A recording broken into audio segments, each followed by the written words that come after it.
हाल ही में बहुत ही खतरनाक फ्रोजन ज़ॉम्बीज़ को भी दोबारा जिंदा किया गया है।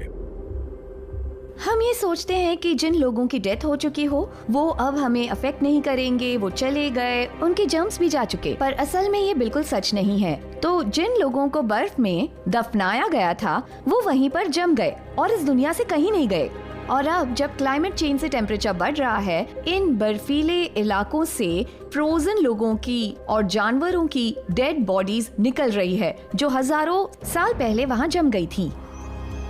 पर हमें खतरा मुर्दा लोगों और जानवरों से नहीं है, बल्कि उनके अंदर मौजूद माइक्रोब से है। 2016 में यह खतरा सामने आया जब साइबेरिया का एक और बर्फीला इलाका पिघला। 12 साल के एक लड़के की मौत हुई और दर्जनों लोगों को इलाज की जरूरत पड़ी। 2000 रेनडियर्स भी खत्म हो गए। उन्हें मारा था एंथ्रैक्स नाम के एक रीएनिमेटेड बैक्टीरिया ने, जो एक रेनडियर की लाश में था। एंथ्रैक्स एक कॉमन माइक्रोब है जो मिट्टी में पाया जाता है। मिडीवल एज में कभी कभी फार्मर्स को अपने खेतों में कई जानवरों की लाशें मिलती थी और तब वो इस बात को समझ नहीं पाते थे कि ऐसा क्यों हो रहा है और वो ये मान लेते थे कि खेत शापित हैं। पर अब हम जानते हैं कि ये जो भी हुआ था उसकी वजह एंथ्रैक्स था। उस डिफ्रॉस्टेड रेनडियर की मौत करीब 100 साल पहले हुई थी। जिस एंथ्रैक्स ने उसे मारा था वो उसी के साथ बर्फ में कैद था। साइबेरियन परमाफ्रॉस्ट जैसे इलाकों में बर्फ पिघलने के साथ साथ ऐसी महामारियां भी आ सकती हैं जिन्हें हम चाह के भी रोक नहीं सकते। एक बार बर्फ पिघली तो पता नहीं क्या निकलेगा। उससे एंशिएंट प्रिजर्व्ड माइक्रोब्स, बैक्टीरिया या वायरसेस निकल सकते हैं जो सैकड़ों या हजारों सालों से यूं ही उसके अंदर दबे हुए हों। अगर वो माइक्रोब्स आज दुनिया में मौजूद माइक्रोब से अलग हुए और हमारा उन माइक्रोब से सामना हुआ तो पता नहीं कि हमारा इम्यून सिस्टम कैसे रिएक्ट करेगा। या तो हमें कुछ भी नहीं होगा या फिर हम एक और पैंडेमिक में फंस जाएंगे। ये भी पता नहीं है कि मॉडर्न दवाएं किसी एंशिएंट माइक्रोब को हराने में मदद कर भी पाएंगी। अब इंसानियत अर्थ से दूर नई दुनिया में कदम बढ़ाने की ओर है। तब क्या हमें अपना माइक्रोकॉस्मॉस अपने साथ ले जाना चाहिए, या हम पहले ही अपना कॉस्मिक नेबरहुड इन्फेक्ट कर चुके हैं? स्पेस अब भविष्य का आखिरी पड़ाव नहीं रहा। हम अब सोलर सिस्टम को एक्सप्लोर कर रहे हैं। हम प्लैनेट्स पर प्रोब्स भेज चुके हैं और चांद पर कदम रख चुके हैं। अब नासा 2030 में एस्ट्रोनॉट्स को मार्स पर भेजना चाहती है। एक साइंस फिक्शन फैन के तौर पे मैं बिना सांस लिए ऐसी 10 फिल्में गिना सकता हूं जिनमें लोग दूसरे प्लैनेट पर जाते हैं और कोई बीमारी या किसी एलियन से उनका पाला पड़ता है और सब एक एक करके मर जाते हैं। पर हो सकता है कि इसका उल्टा हो। अगर हम दूसरे प्लैनेट्स पर जाना चाहते हैं तो हमें ये अच्छी तरह सोचना होगा कि हम उन्हें किस तरह अफेक्ट करने वाले हैं। हम जितने ज्यादा स्पेस मिशंस पूरे कर रहे हैं उतना ही हम अर्थ के माइक्रोकॉस्मॉस को उनके साथ भेजने और सोलर सिस्टम की हेल्थ को बिगाड़ने का खतरा बढ़ा रहे हैं। अगर हमें एक ऐसा प्लैनेट मिल गया जिसका अपना बायोस्फीयर है, जिसकी अपनी लाइफ है, तब हमें इस बात का ध्यान रखना होगा कि हम अपने माइक्रोब्स को उनके माइक्रोब से कैसे मिलाते हैं, क्योंकि वहाँ सब खत्म भी हो सकता है। ये सीरियस है क्योंकि अब हमारी नजर मार्स, टाइटन यानी सैटर्न के मून और कॉमेट्स पर है जहां प्रीबायोटिक लाइफ एग्जिस्ट करती होगी, या हो सकता है अतीत में उनका एक रहने लायक एनवायरनमेंट हो।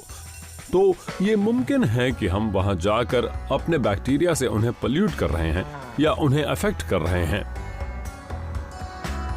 अगर हमने एक नई दुनिया को कंटामिनेट कर दिया तो हम ये नहीं जान पाएंगे कि कौन से माइक्रोब्स वहां पहले आए।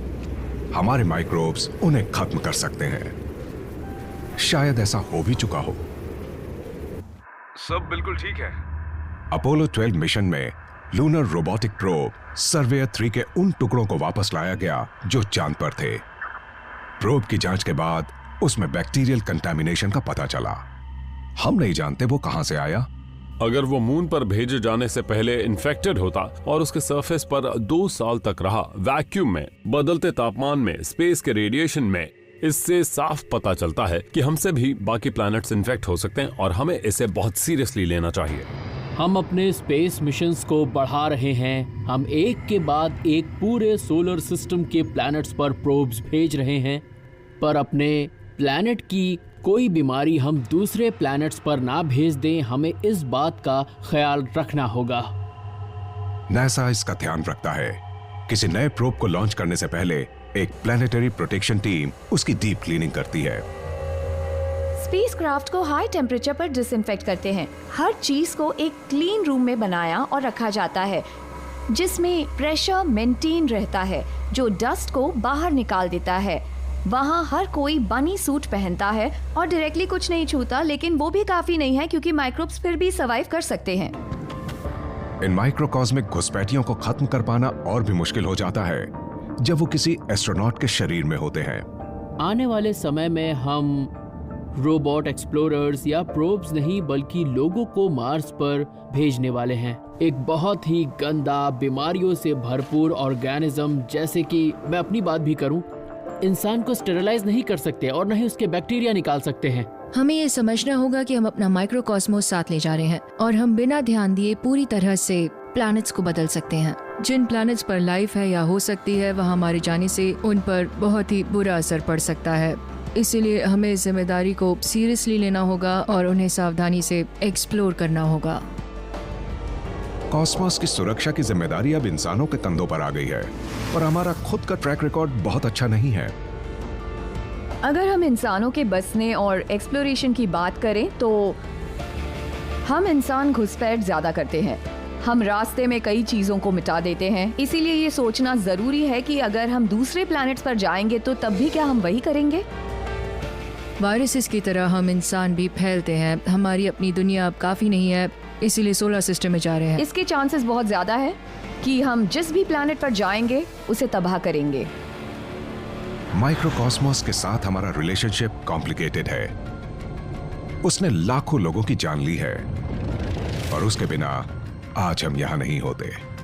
अभी पैंडेमिक के दौरान हम माइक्रोकॉस्मोस के बारे में सोचने लगे हैं और हम जितना इन माइक्रो ऑर्गेनिजम्स को समझ पाएंगे हम उतना ही लड़ पाएंगे।